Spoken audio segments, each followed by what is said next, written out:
Лифт, Германия.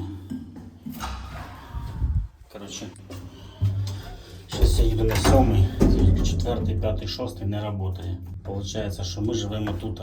Типа лифт останавливается между этажами. Ми живемо тут. Обично ми їздили на 5 і підіймалися сюди, типа, додому. 6 і 4 ще раніше поламався, 5 працював. Зараз не працює. Короче, 3 етажа. Мені просто інтересно, якщо я просто знаю, що можна зробити, щоб 5 почав працювати. Чи мене в тюрму не посадять, то там не ризикую.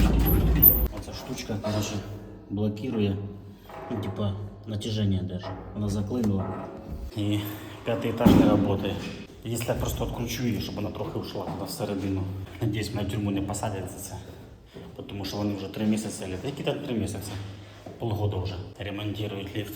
Дзвонять, дзвоним, пишемо. 0 реакцій.